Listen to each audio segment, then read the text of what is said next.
to Easy Elim Learning Simplified. My name is Ruth, and today we are going to be looking at Form 3 Chemistry, and the topic for the day is the mole. So we are going to be looking at dilution of solutions, and previously we looked at preparation of solutions, and we were able to connect with some of the concepts we have been learning in mole.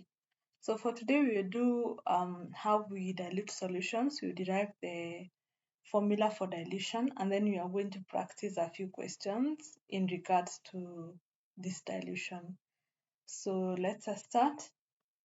So first, a stock solution is a concentrated solution that will be diluted to some lower concentration for actual use. So you notice when people go to buy solutions are usually very concentrated. When you bring them to the lab, you need to make them to be at a lower concentration or a certain concentration that you need to use for experiment. So most of the time what happens, these solutions are diluted and those solutions are usually called stock solutions. They usually save on preparation time, and then they conserve materials and reduce storage space and improve accuracy with which working solutions are prepared. So you don't have to prepare the solution from their solutes or in their solid states. They are already prepared for you. Your work is just to dilute them whenever you need to use them.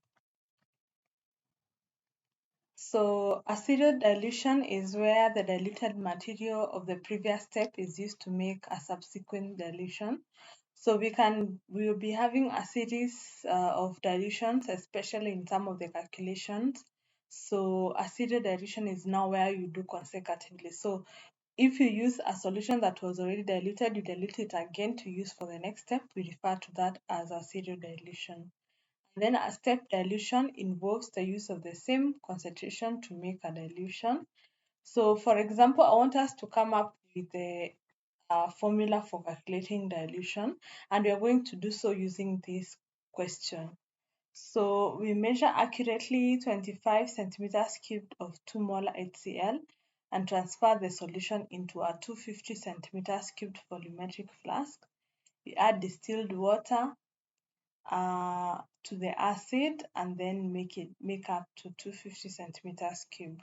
So the first question is determine the number of moles in the 25 centimeters cubed of 2 molar hydrochloric acid. So you notice when we write what we have like in our question, so we have the volume, which is 25 centimeters cubed, and we have molarity, which is 2 molar. So if you want to calculate the number of moles, we said 2m means it's 2 moles in 1000 centimeters cubed. So what about in 25 centimeters cubed? So that means it's 2 times 25 divided by 1000, which gives us 0.05 moles. So these are the moles that are in the 25 centimeters cubed. Transfer the solution into a 250 centimeters cubed volumetric flask, and then we determine the molarity of the solution contained in the 250 centimeters cubed. So remember, the number of moles are not changing. These are the same number of moles that are used in the 250 centimeters cubed. So let's calculate the concentration. So if 0.05 moles are in 250 centimeters cubed volume, what about 1000 centimeters cubed? So 0.05 moles times 1000 divided by 250 will give us 0.2 m. So if you were to look at the first concentration, which was 2m, times the volume, which was 25 centimeters cubed, and then we look at the second concentration, which was 0.2, and the molarity, the volume, which was 250 centimeters cubed. If you look at the formula of calculating molarity, we said it's molarity is equals to moles over volume in a liter. That tells you from this formula, moles is equals to molarity times volume. So when you take 2 molar times 25 centimeters cubed, you get 50 moles. And if you take 0.2 times 250, you still get 50 moles. So this tells you that 2 molar times 25 centimeters cubed is equal to 0.2 times 250. So this was our molarity 1 times volume 1 is the same as, will give us the same number of moles as molarity 2 times volume 2. This helps us to derive the formula M1 V1 is equals to M2 V2. Other books use C1 is equals to C1 V1 is equals to C2 V2. So that's how we derive our formula. So to dilute a solution means to add more solvent without adding more solute. So when you are diluting a solution, remember you carry the same amount of salt. The solute does not change. That's the reason why the number of moles in the 25 centimeters cubed in the previous question was the same in the 250. We are not changing the amount of solute in the solution. The solute remains the same. So when you are preparing a molar solution by dilution of a more concentrated stock solution, it is easier and quicker than by weighing the salt and adding to a solvent each time you need to prepare a solution. So instead of going through the long process of taking the solvent and adding it in the solution, it is easier to dilute the already existing solution. The fact that the amount of solute does not change on dilutions allows us to develop a calculation technique. And when it comes to dilution, it is used a lot in titration. It is important to remember, as long as you have not changed the amount of solute, the number of moles remains the same even if we add water. So we use the accurate volume 1 of a stock solution or the original solution having concentration 1 to prepare a volume 2 of a dilute solution with a lesser concentration of M2. So the formula is M1 V1 is equals to M2 V2. So let's use a question to help us to calculate what we have discussed. So 53 ml of 1.50 solution of sodium chloride. So let's write what we have seen. So our volume 1 is 53.4 ml of 1.50 molarity solution of sodium chloride. So M1, which is molarity 1, is 1.50 on hand, but you need some 0.800 molarity solution. So we have our M2, which is 0.800 m. How many ml of 0.800 m can you make? So basically, you have been asked for the second volume. So we said the formula is M1 V1 is equals to M2 V2. So our M1 is 1.50, our V1 is 53.4 is equals to our M2 is 0.8 times our V2, which we do not have.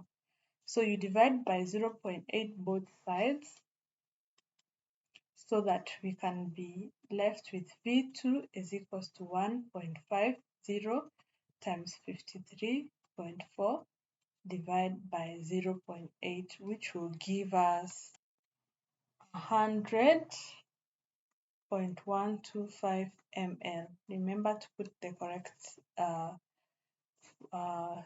units. Let's do another example, 100 ml. So this is volume 1, 100 ml of 2.5 molar potassium bromide. So molarity 1 is 2.5 m is on hand. You need 0.5500.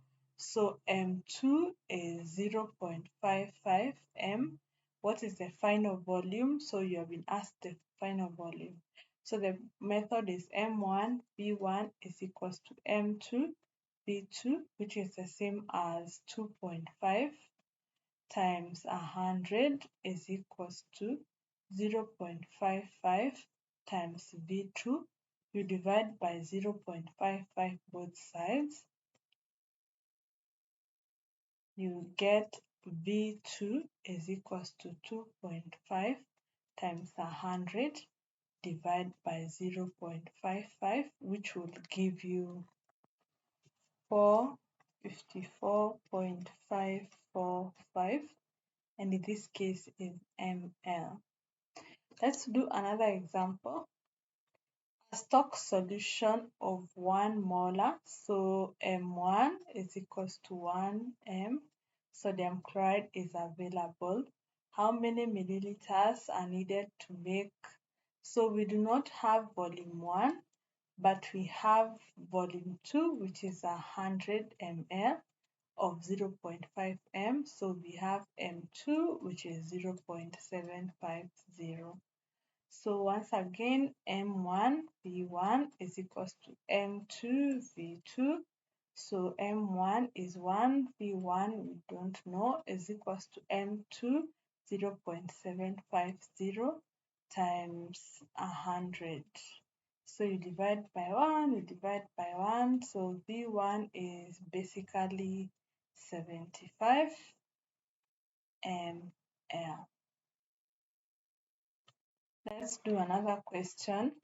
What volume, so V1 we do not have, of 0.250 m, so M1 is 0.250 m is needed to make V1, V2 is 100 ml and M2 is 0.100 m.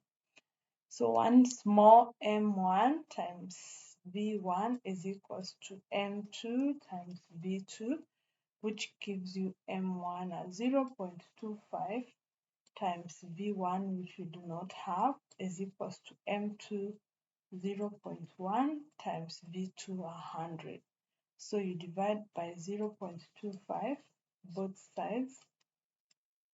So v1 is equal to 0.1 times 100 divided by 25, which will give you 40 ml. So that brings us to the end of dilution. I hope you have been able to understand how we calculate these values. So make sure you're able to remember this formula, especially when you come to titration. So see you in the next lesson.